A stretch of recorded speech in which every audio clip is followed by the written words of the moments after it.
Uma tempestade. 2 idosos debaixo de uma árvore. Uma mala contendo meio século de segredos.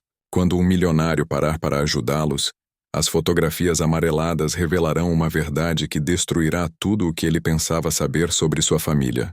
A chuva caía furiosamente na estrada que margeava as propriedades mais exclusivas da cidade. O vento fazia as copas das árvores dobrarem em reverência a um céu em fúria. E o som dos trovões parecia o prenúncio de algo maior que o próprio temporal. Dentro de um SUV preto, o farol cortava a cortina de água, refletindo nas poças que espelhavam os muros altos e as luzes frias das mansões. Rafael Moreira, 42 anos, olhava pela janela como quem observa um mundo que já não o emociona. Presidente da Moreira Tech, uma das maiores empresas de tecnologia do país, acabara de sair de uma reunião em que o conselho o aplaudira como visionário. Mas no fundo a vitória soava oca. O sucesso, há muito tempo, deixara de lhe trazer paz.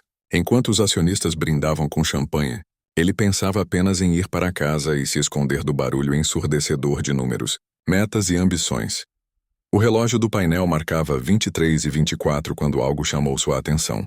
Sob a luz fraca de um poste e o brilho irregular dos relâmpagos, 2 figuras se encolhiam sob um ipê antigo, tentando se proteger da tempestade com um pedaço de plástico rasgado.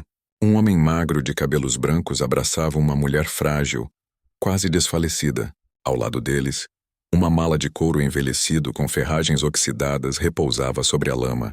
A cena era tão deslocada daquela região de luxo que pareceu, por um instante, uma lembrança saída de outro tempo. Rafael diminuiu a velocidade, indeciso. Poderia seguir e esquecer. Quantas vezes por dia ele ignorava o sofrimento alheio, escondido atrás de vidros escuros e justificativas racionais. Mas algo naquela imagem o paralisou. Lembrou-se de sua avó, Luísa, e das palavras que ela repetia quando ele era menino. A vida sempre testa o coração de quem acha que já não tem mais nada a aprender. Suspirando, encostou o carro no acostamento e pegou o guarda-chuva. A chuva o atingiu com força assim que abriu a porta, ensopando o terno caro. Caminhou rápido até o casal. O homem o olhou com desconfiança, mas sem hostilidade. "Está tudo bem?" E perguntou Rafael, elevando a voz para vencer o rugido do vento. O idoso respondeu com um fio de voz. "Minha esposa está fraca. O ônibus nos deixou longe do hospital. Ela não consegue mais caminhar." A mulher tossia, agarrada à mala, os lábios pálidos tremendo. Rafael olhou para a mala e, sem saber por quê, sentiu um arrepio. Havia algo simbólico nela, um peso que não era apenas físico. "Entrem no carro", disse. O homem hesitou, mas não havia alternativa. Em poucos minutos estavam aquecidos no interior do SUV, enquanto a cidade desaparecia atrás do vidro embaçado. No silêncio do trajeto, Rafael observava o casal pelo retrovisor. O homem mantinha as mãos sobre a mala, como se guardasse um tesouro. A mulher respirava com dificuldade, cada expiração parecendo um esforço para continuar ali. Quando chegaram ao Hospital das Clínicas, Rafael usou sua influência para garantir atendimento imediato. Isabel, foi o que ouviu o marido dizer, foi levada por enfermeiros enquanto o idoso, que se apresentou como José Carvalho, permaneceu sentado na sala de espera, encharcado, as mãos ainda presas à alça da valise. "Obrigado por ajudar", murmurou ele. Não esperava encontrar alguém, ainda mais alguém da família Moreira. Rafael ergueu as sobrancelhas, surpreso. "Como disse?" José o encarou de forma estranha, como quem observa o eco de um rosto conhecido. "Viemos procurar a família Moreira. Há muito tempo esperávamos por isso." "Eu sou um Moreira", respondeu Rafael, tentando entender onde aquilo ia parar. José ficou em silêncio por alguns segundos, como se o tempo tivesse parado. Depois murmurou quase para si. Então o destino finalmente resolveu corrigir o que foi escondido. Antes que Rafael pudesse reagir, uma enfermeira chamou José para preencher formulários. Ele se levantou com dificuldade, apertando a mala contra o peito. Rafael ficou ali, parado, observando o homem desaparecer pelo corredor. Havia algo naquela fala que o inquietava. Corrigido o quê? Escondido por quem? Quando finalmente saiu do hospital, a tempestade começava a diminuir. O ar estava pesado, denso, como se cada gota de chuva tivesse trazido algo à tona. Rafael ligou o carro, mas não conseguiu ir embora. Olhou o IP distante, lembrando-se da imagem do casal sob suas raízes antigas. Aquela noite não era um acaso, era um chamado. Ele ainda não sabia. Mas dentro daquela mala estava o fio que desfiaria toda a tapeçaria de sua vida. A verdade, por mais dolorosa que fosse, já havia começado a se mover, e nenhuma tempestade seria capaz de apagá-la. No silêncio frio do hospital, o som constante dos monitores cardíacos se misturava ao tilintar distante de instrumentos metálicos. Rafael Moreira, ainda molhado pela tempestade, esperava em uma cadeira desconfortável do corredor, observando médicos passarem apressados e pacientes tossindo entre cobertores. José Carvalho, o idoso que ele ajudara, estava sentado ao seu lado, imóvel, segurando firme a mala antiga como se ela fosse a própria respiração. De tempos em tempos, seus olhos marejados fixavam-se na porta do quarto onde Isabel era tratada. Rafael tentou puxar conversa, talvez para quebrar a tensão. Ela vai ficar bem, disse em tom de encorajamento. José assentiu, mas o olhar perdido denunciava preocupação. Ela é forte? Sempre foi, mas o corpo tem seus limites. O coração dela anda cansado de carregar o que não devia. Respondeu com um sorriso triste. Como assim? Perguntou Rafael intrigado. O velho respirou fundo. Vocês, os Moreira, não sabem, não é? Tudo o que foi varrido para debaixo do tapete. Antes que ele pudesse continuar, uma enfermeira surgiu com uma prancheta e avisou que Isabel seria internada. Rafael se ofereceu para ajudar com os trâmites e usou seus contatos para garantir um quarto particular. Quando tudo se acalmou, já passava das 2 da manhã. José, exausto, pediu um copo d'água e, por fim, pousou a mala sobre a mesinha de canto. Rafael, movido por uma mistura de curiosidade e empatia, perguntou. Você disse que veio procurar alguém da família Moreira. Está falando de mim? Ou do meu pai? José o olhou demoradamente, avaliando cada traço de seu rosto. Depois abriu os fechos da mala com um estalo metálico. Um cheiro de papel antigo e lembranças guardadas invadiu o quarto. Dentro, dezenas de cartas amareladas, fitas desbotadas e fotografias em preto e branco estavam cuidadosamente empilhadas. Ele retirou uma foto do topo e a entregou a Rafael. Reconhece esta mulher? Rafael arregalou os olhos. Era sua avó, Luísa Moreira. Jovem, sorridente e o mesmo olhar doce que ele lembrava das poucas fotos de família penduradas na mansão. Mas havia algo diferente. Ao lado dela, um homem de macacão azul. As mãos sujas de graxa e um sorriso apaixonado. Esse homem, quem é? José engoliu em seco antes de responder. Meu irmão, Manuel Carvalho. Ele trabalhou na garagem da mansão Moreira lá pelos anos 60. Foi lá que conheceu sua avó. Rafael franziu o senho, tentando entender. Eles eram amigos? O velho soltou uma risada rouca. Amigos não, rapaz. Eles se amavam. Um amor tão verdadeiro que teve que ser enterrado antes mesmo de florescer. José tirou mais cartas da mala, cuidadosamente amarradas com uma fita vermelha gasta. Essas cartas são de Luísa para Manuel. E essas aqui de Manuel para ela. Falavam de encontros escondidos, de planos de fuga, de uma criança que estava por vir. Rafael pegou uma delas. A caligrafia elegante e firme de sua avó saltava do papel. Prometa-me que aconteça o que acontecer, nosso filho saberá quem você foi. O mundo pode me obrigar a mentir, mas o sangue nunca esquece sua origem. O coração de Rafael disparou. Nosso filho? Murmurou lendo em voz baixa. Você está dizendo que o meu pai era o filho de Manuel? José assentiu devagar, os olhos marejados. Sim. Seu pai, Henrique, era filho de Manuel Carvalho e Luísa Moreira. Só que ninguém pôde saber. Eduardo, o marido dela, seu avô, não suportou a ideia de escândalo. Prometeu acabar com meu irmão se ele não desaparecesse. E cumpriu a promessa. Rafael empalideceu. Está me dizendo que meu avô mandou matar o amante da própria esposa? José fechou os olhos como quem revive uma dor antiga.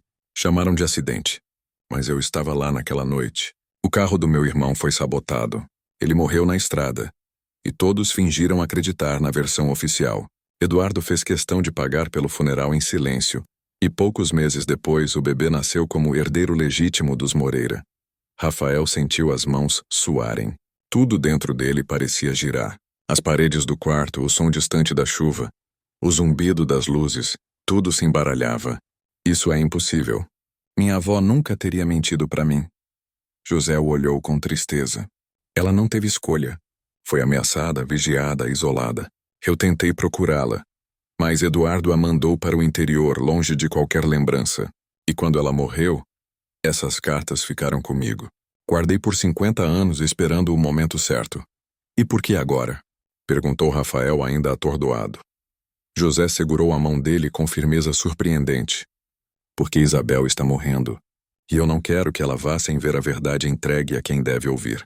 Vocês carregam um nome manchado de mentira, Rafael. Mas a verdade liberta, mesmo quando dói.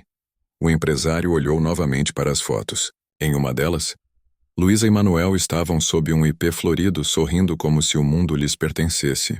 Aquela árvore era a mesma sob a qual José e Isabel se abrigaram naquela noite.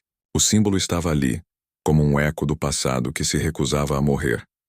Rafael respirou fundo, sentindo a tempestade ainda ecoando do lado de fora.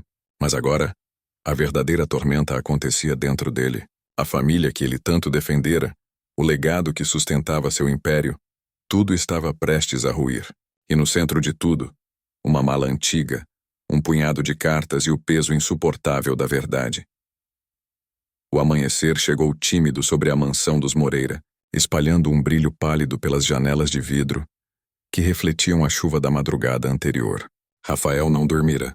As palavras de José ecoavam em sua mente como trovões silenciosos. A mala, agora guardada em seu escritório, parecia pulsar sobre a mesa, irradiando uma presença incômoda. Cada fotografia, cada carta, cada linha escrita pela caligrafia suave de sua avó, era uma peça de um quebra-cabeça que desmontava tudo o que ele pensava saber sobre si mesmo. Enquanto tomava um café já frio, Rafael observava a casa imensa, corredores longos, quadros antigos, móveis herdados de gerações. Tudo o que ali existia parecia contaminado por um segredo cuidadosamente preservado. Por um instante teve a sensação de que as paredes o observavam, como cúmplices silenciosas de um pacto antigo. Pegou o telefone, hesitou e, enfim, ligou para Carla Souza, sua assistente pessoal. Carla, cancele todas as reuniões desta semana. E peça a segurança para ninguém entrar no terceiro andar. Tenho assuntos pessoais para resolver.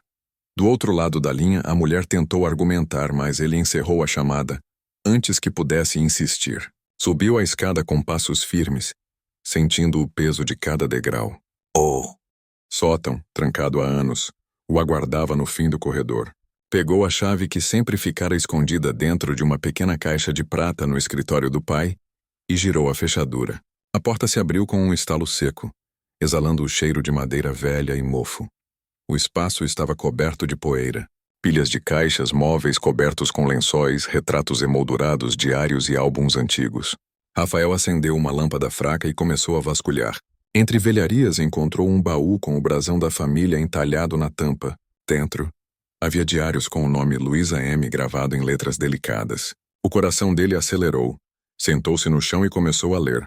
As primeiras páginas falavam da juventude de Luísa, dos bailes, das viagens à Europa, dos compromissos sociais ao lado de Eduardo Moreira. Mas algumas folhas adiante o tom mudava. As palavras ganhavam urgência, emoção, medo. Manuel me entende como ninguém jamais entendeu. Ele me faz lembrar que sou humana, não apenas uma peça no jogo da família. Tenho medo do que Eduardo fará se descobrir. Rafael virou mais páginas, sentindo a respiração ficar pesada. Descobri que estou grávida. Manuel chorou ao saber e pela primeira vez tive esperança. Mas Eduardo, ele suspeita. Ouvi seu pai gritar com alguém na garagem esta manhã. Temo pelo pior. As anotações seguintes eram curtas, apressadas, como se Luísa escrevesse escondida. Até que uma última página interrompeu tudo. Se algo me acontecer, estas palavras devem ser entregues à verdade. Que meu filho saiba quem o gerou. Não por vergonha, mas por amor. Rafael largou o diário e esfregou o rosto. As mãos tremiam. Era real. Não havia mais dúvida. As cartas de José não eram uma invenção de um velho ressentido. Sua avó confirmara tudo. O romance, a gravidez, o medo.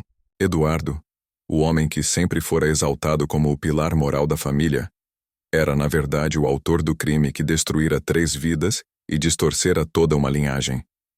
O som de passos o tirou do transe. Carla apareceu na porta hesitante. Rafael, desculpe entrar, mas você não atendeu o telefone. Está tudo bem? Ele a olhou por um momento. Depois fez um gesto para que se aproximasse. Feche a porta. Preciso da sua ajuda. Carla obedeceu. Rafael lhe mostrou as cartas, os diários e as fotos. Enquanto ela folheava, seu semblante passou da curiosidade para o espanto. Meu Deus! Isso muda tudo, murmurou. Exatamente, respondeu ele. E eu preciso provar que é verdade. Se isso for mesmo o que parece, meu pai não era um Moreira de sangue. E isso significa que toda a estrutura da empresa, a herança, os bens, tudo está construído sobre uma mentira. Carla, sempre racional, sugeriu que ele procurasse um advogado especializado em direito sucessório. Rafael concordou. Em poucas horas estava no escritório de Paulo Mendes, um dos profissionais mais discretos e respeitados de São Paulo. Após examinar o material, Paulo o fitou com gravidade. Rafael, se o que você tem aqui for autenticado, isso pode redefinir toda a genealogia dos Moreira. Mas é uma bomba. Envolve fraude documental, possível homicídio e falsificação de registro civil. Você tem noção do que isso significa? Tenho, respondeu Rafael. E é por isso que quero ir até o fim. Naquela noite, de volta à mansão, Rafael fotografou cada documento guardando cópias digitais criptografadas em um servidor pessoal. Depois, trancou tudo novamente no cofre atrás do quadro de Luísa. Antes de sair do sótão, parou por um instante, olhando o retrato da avó pendurado na parede. O olhar dela parecia vivo, quase cúmplice. Sei que você tentou avisar, vó, sussurrou. Agora é minha vez.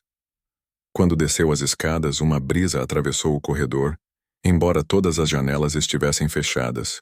O som distante de trovões anunciou uma nova tempestade se formando.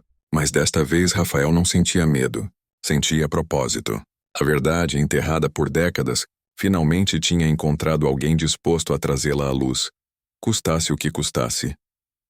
O relógio marcava quase meia-noite, quando o silêncio da mansão foi rompido pelo som abrupto de uma porta sendo escancarada. Rafael, ainda sentado no escritório, cercado por papéis, fotos e o diário aberto de sua avó, ergueu o olhar assustado. Carlos Moreira, seu tio, estava na soleira, o rosto vermelho, o cabelo desgrenhado, a respiração pesada de quem vinha carregando mais raiva do que ar. Então é verdade, disse Carlos entre dentes. Eu sabia que você estava tramando alguma coisa. Rafael se levantou devagar, tentando manter a calma. Não estou tramando nada. Estou apenas descobrindo o que realmente aconteceu com a nossa família. Nossa família? Ironizou o tio, aproximando-se, os passos firmes ecoando no piso de madeira. Você tem ideia do que está fazendo? Está cavando o próprio túmulo, garoto! Rafael cruzou os braços, o olhar firme. Não encontrei provas. Diários, cartas, documentos. Tudo confirma o que José Carvalho disse. O vovô Eduardo mandou matar o verdadeiro pai do meu pai. Carlos bateu na mesa com força, fazendo alguns papéis voarem. Cale a boca. Você enlouqueceu. Isso é uma mentira absurda, inventada por algum velho ressentido querendo arrancar dinheiro. Não é mentira, rebateu Rafael apontando para o diário aberto. Está tudo escrito pela própria Luísa, a sua mãe. Carlos hesitou por um segundo. A menção à mãe o fez vacilar, mas ele logo retomou o tom agressivo. Mesmo que fosse verdade, e não é. O que você ganha com isso? Quer destruir o nome da família? Quer ver a Moreira Tech ruir? Quero justiça, tio. E a verdade, respondeu Rafael com uma serenidade cortante. O império que você tanto protege foi construído sobre uma mentira. Carlos riu, um som seco, amargo. Justiça? Acorda, Rafael. O mundo não funciona assim. Você acha que algum juiz vai se importar com um romance de 50 anos atrás? Sabe o que vai acontecer se isso vier à tona? As ações despencam, os investidores fogem, os concorrentes devoram a empresa. Você perde tudo, nós perdemos tudo. Então a solução é continuar mentindo? Rebateu Rafael. Fingir que nada aconteceu enquanto a história da nossa família é uma farsa? Carlos o encarou com desprezo. Você sempre teve esse maldito idealismo da Luísa. Achava que podia consertar o mundo com boas intenções. Mas o que ela ganhou com isso? Acabou presa em um casamento arranjado, e agora você quer repetir o mesmo erro. Rafael deu um passo à frente. Ela tentou amar e foi punida por isso. Eu não vou cometer o erro de me calar. O ar entre os dois ficou denso, quase palpável. Carlos se aproximou ainda mais, apontando o dedo para o sobrinho. Se você divulgar qualquer coisa, eu juro que te destruo. Tenho poder suficiente para te declarar mentalmente instável, tirar seu controle da empresa e te deixar com o nome arrastado na lama. Rafael não respondeu de imediato. Pegou calmamente um envelope de dentro da gaveta e o colocou sobre a mesa. Já pensei nisso. Por isso, todas as provas estão em um cofre fora daqui e com o meu advogado. Se algo acontecer comigo, tudo será publicado. Carlos empalideceu. Você não teria coragem? Experimente, disse Rafael firme, e verá. Por um momento o silêncio voltou a dominar a sala, interrompido apenas pelo som da chuva fina lá fora. O tio respirou fundo, tentando se recompor. Depois, com voz mais baixa, quase suplicante, mudou de tom. Rafael, ouça. Eu também amava sua avó. Ela era tudo para mim, mas o que passou, passou. Não há nada que possamos fazer agora além de proteger o que ela deixou. O nome Moreira é um legado. Não destrua isso. Rafael o observou em silêncio. Havia tristeza em seus olhos, mas também algo inabalável. Um legado que nasceu de sangue e mentira. Não é algo que eu queira proteger. Quero limpá-lo. Carlos balançou a cabeça, derrotado, e se virou para sair. Na porta ainda tentou uma última vez. Você está cometendo um erro, Rafael. Isso vai te consumir. Vai destruir tudo o que construiu. Talvez, respondeu o sobrinho. Mas prefiro perder tudo a continuar vivendo uma farsa. Quando o tio foi embora, o som dos passos ecoou até desaparecer. Rafael sentou-se novamente, exausto, mas com o coração decidido. Pegou o diário de Luísa, passou a mão sobre a capa desgastada e sussurrou. Eles não vão te silenciar de novo. Naquela noite, ele enviou cópias digitais de todos os documentos a Paulo Mendes e guardou os originais em um cofre de segurança particular no centro da cidade. Sabia que a batalha estava apenas começando e que a própria família se voltaria contra ele. Mas também sabia que a verdade, uma vez despertada, não podia ser trancada novamente. Do lado de fora, o vento ganhava força. As folhas do ipê da entrada se agitavam sob o luar, como testemunhas silenciosas de um novo embate. Dentro da casa, entre relâmpagos distantes e memórias antigas, Rafael Moreira estava pronto para enfrentar não apenas o peso da herança, mas o próprio destino da família que jurou revelar. Mesmo que isso significasse enfrentar todos os Moreira sozinho. Os dias seguintes transformaram-se em um redemoinho de decisões e descobertas. Rafael já não dormia direito. Passava horas analisando documentos, relembrando falas de José e revisitando os diários de Luísa, agora guardados em uma pasta trancada a 7 chaves. O advogado Paulo Mendes organizava uma linha do tempo detalhada dos acontecimentos, enquanto Carla, fiel e silenciosa, cuidava para que ninguém da empresa desconfiasse da investigação. Certa manhã, Paulo o chamou ao escritório. A sala, moderna e revestida em tons de cinza, contrastava com o peso das palavras que prestes a serem ditas. Localizei o nome do funcionário que aparece nas cartas de Luísa e no diário, disse o advogado abrindo uma pasta. Um tal de Antônio Vasques, mecânico, empregado de Eduardo Moreira na década de 60. Está vivo, acredita? 8 e 8 anos. Mora num asilo público em Jundiaí. Rafael sentiu o coração apertar. Ele seria o homem que mexeu no carro de Manuel. Paulo assentiu. Segundo os registros, sim. Mas até hoje ninguém nunca o ouviu oficialmente. Quer que eu o procure? Rafael respirou fundo. Não. Eu mesmo vou. 2 dias depois, Rafael e Carla estavam na pequena cidade do interior. O asilo ficava no alto de uma colina, cercado por pinheiros e paredes descascadas. Um cheiro agridoce de desinfetante e café velho pairava no ar. Uma enfermeira os conduziu até o pátio onde um senhor de olhar opaco observava o horizonte em uma cadeira de rodas. Seu Antônio Vasques? Perguntou Rafael, aproximando-se. O idoso ergueu o olhar lentamente. Depende de quem pergunta. Sou Rafael Moreira, neto de Eduardo Moreira. Os olhos do velho brilharam por um instante como se um fantasma o visitasse. Então o castigo veio em carne e osso, murmurou. Rafael sentou-se ao lado dele. Não vim brigar. Só quero entender o que aconteceu. Por que o carro de Manuel Carvalho explodiu? Antônio ficou em silêncio por longos segundos. Depois soltou um suspiro cansado. Eu era apenas um mecânico. Ganhava pouco, tinha mulher e 2 filhos para sustentar. Um dia seu avô me chamou. Disse que o carro de um funcionário precisava de ajustes. Me entregou um envelope com dinheiro e pediu para eu trocar a mangueira do combustível por uma mais fina, que não aguentaria a pressão. Eu sabia o que aquilo significava.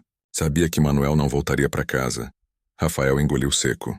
E por que aceitou? O velho sorriu sem alegria. Porque naquela época quem desobedecia a um Moreira sumia. Eu não queria morrer, mas paguei o preço mesmo assim. Nunca mais dormi em paz.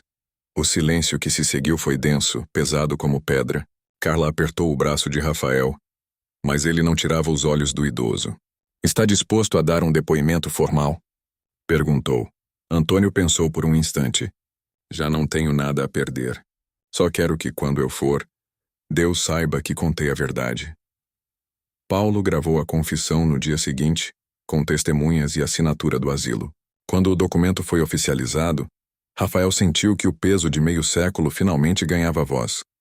Mas a tempestade não cessava. Ao voltar a São Paulo, recebeu a notícia de que Isabel, a esposa de José, piorara. No hospital, José o esperava à beira do leito, os olhos marejados. Isabel estava pálida, o corpo tomado pela fragilidade, mas um leve sorriso ainda lhe iluminava o rosto. Rafael, ela sussurrou com esforço. José me contou tudo. Você encontrou o que precisava? Rafael segurou sua mão com delicadeza. Encontrei, e prometo que ninguém mais vai esconder o que fizeram. Ela sorriu, fechando os olhos devagar. Então, já posso descansar. Naquele instante, José se inclinou e beijou a testa da esposa. Uma lágrima escorreu por seu rosto enrugado. Isabel Carvalho respirou uma última vez, serena, como quem finalmente se liberta de um fardo antigo. O funeral aconteceu em um pequeno cemitério cercado por ipês floridos. O céu cinza chorava uma chuva leve, quase simbólica. Poucos familiares, alguns amigos e Rafael de pé ao lado de José. Quando todos se afastaram, ele permaneceu ali, sozinho, diante do túmulo recém-fechado. Falou em voz baixa, mas firme. Eu prometo, Isabel, a verdade vai ser dita, nem que o mundo desabe sobre mim. Dias depois, com o apoio de Paulo, Rafael reuniu as provas. As cartas, o diário, as fotos, o depoimento de Antônio Vasques e a certidão de nascimento falsificada que Paulo conseguira rastrear com a ajuda de um perito, era o suficiente para reabrir o caso, ou no mínimo, provocar um escândalo que os Moreira jamais conseguiriam esconder. Naquela noite, sentado em seu escritório, Rafael escreveu as últimas linhas de um relatório para o advogado. Quando terminou, olhou para a janela e viu o ipê do jardim balançando sob o vento. O mesmo símbolo, o mesmo destino. José entrou na sala em silêncio. Parecia mais velho, exaurido, mas seus olhos tinham brilho. Ela viu a verdade antes de ir, disse. E isso basta para mim. Agora é com você. Rafael assentiu. Eu sei, mas não vou parar até que todos saibam. José pousou uma mão trêmula sobre o ombro dele. A verdade é uma tempestade, meu rapaz. Quando ela chega, derruba o que é fraco e revela o que é forte. Rafael ficou ali em silêncio, observando o velho se afastar. Sabia que o próximo passo seria o mais difícil. As provas estavam reunidas, as mentiras expostas.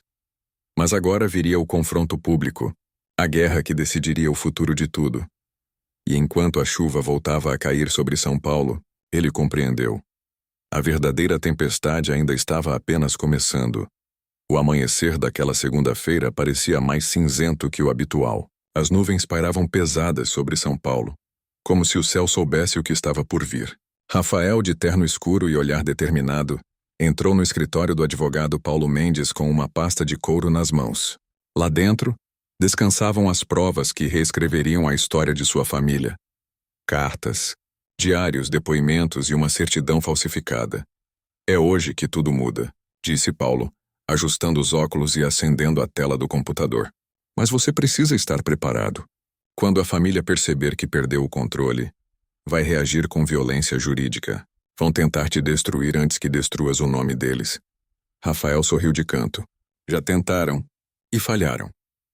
O processo foi protocolado às 9h43 da manhã. Em questão de horas, a notícia de que Rafael Moreira, um dos herdeiros da Moreira Tech, havia aberto uma ação judicial contra sua própria família, começou a circular entre advogados e jornalistas. Às 11h, o telefone de Rafael não parava de tocar. Carlos Moreira foi o primeiro a reagir publicamente. Em uma coletiva improvisada, o tio afirmou que Rafael sofria de instabilidade emocional e que estava sendo manipulado por pessoas mal intencionadas. O discurso veio acompanhado de uma tentativa de interditá-lo judicialmente, alegando declínio mental temporário após o falecimento da avó. Rafael, no entanto, já esperava o golpe. No mesmo dia, entregou ao jornalista investigativo Sofia Lima, vencedora de prêmios por denúncias contra políticos e corporações, todo o material reunido. Eles se encontraram discretamente em um café da Vila Madalena. Sofia o ouviu em silêncio, folheando cada documento com a calma metódica de quem reconhece o peso da história. Isso é mais que um escândalo corporativo, disse após minutos de análise. É um crime com meio século de silêncio.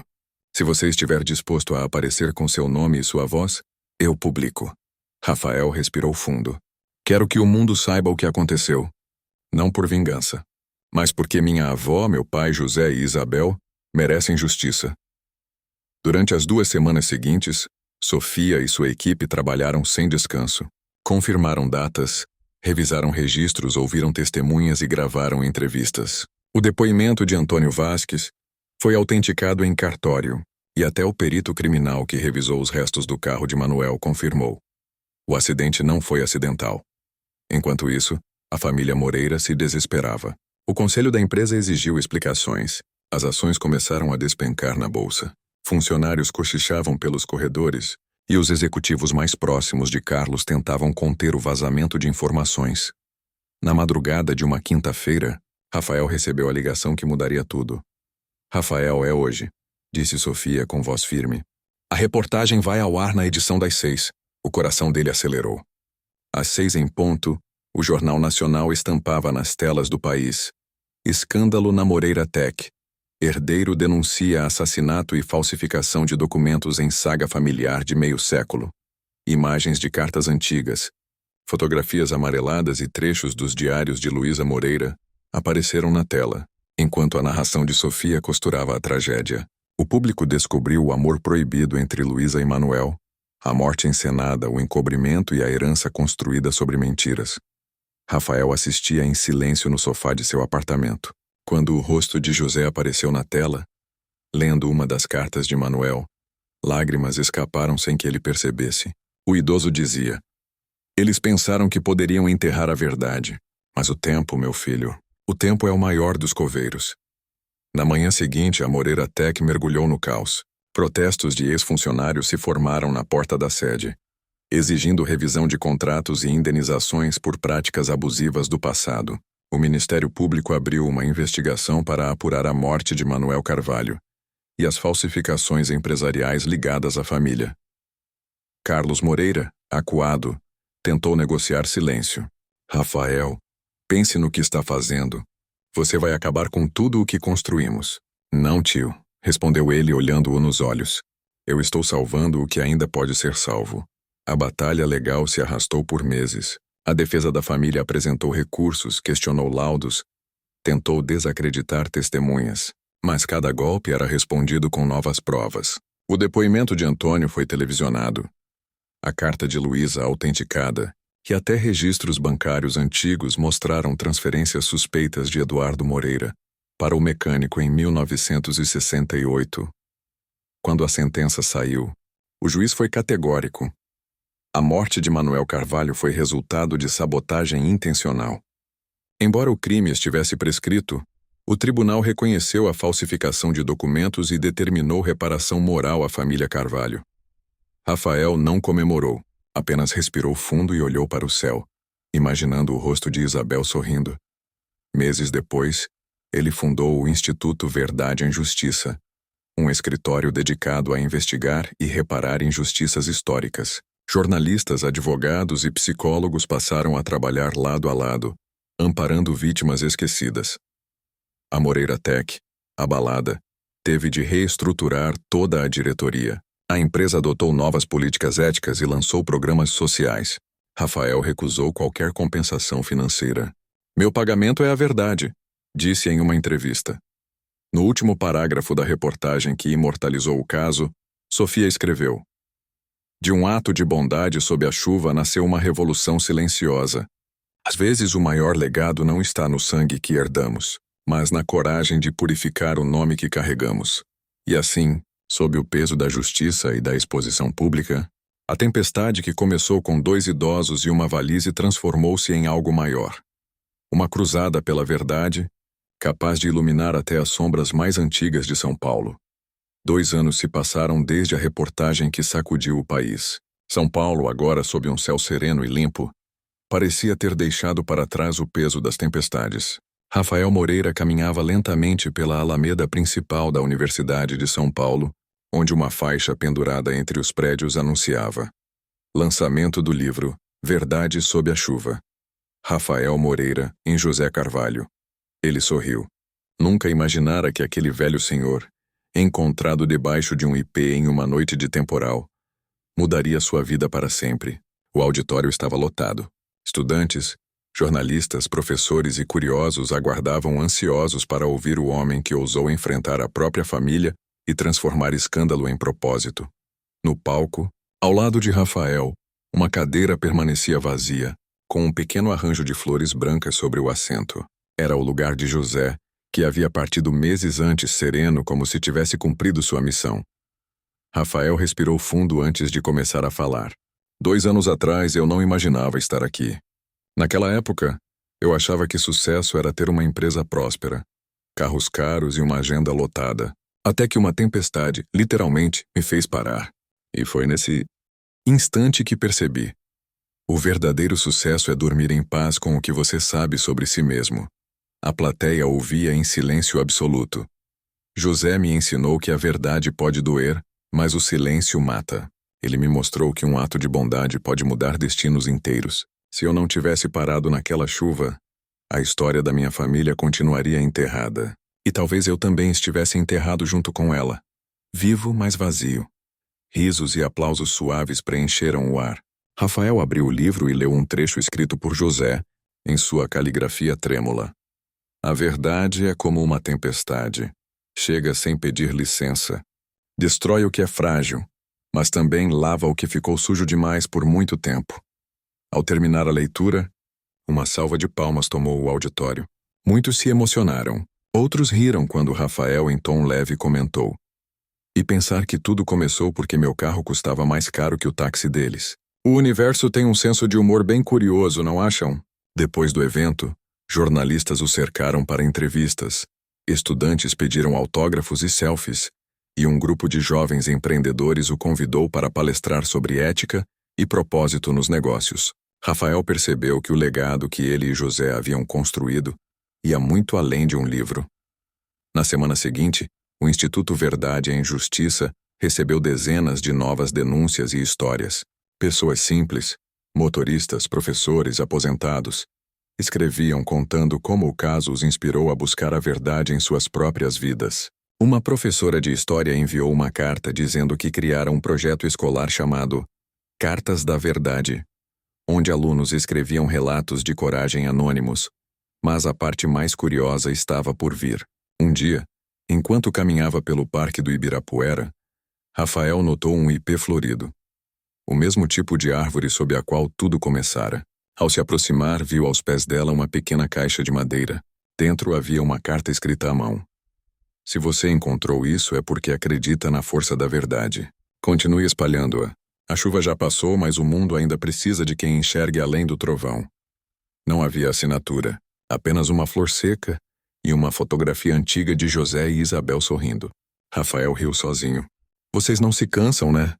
Murmurou. Meses depois, a Moreira Tech anunciou uma parceria com o Instituto, criando um fundo para apoiar startups de impacto social. O nome do programa: Projeto IP. Rafael passou a ser convidado para falar em universidades, congressos e eventos internacionais sobre integridade corporativa. E mesmo com toda a atenção da mídia, ele manteve seu senso de humor intacto. Certa vez, em uma entrevista de podcast, quando o apresentador perguntou se ele não sentia falta da vida de milionário, Rafael respondeu rindo: não sinto, mas confesso que sinto falta da minha garagem cheia de carros. Hoje troquei o ronco do motor pelo som da chuva. E acredite, é muito mais caro de manter, porque uma consciência limpa não tem preço.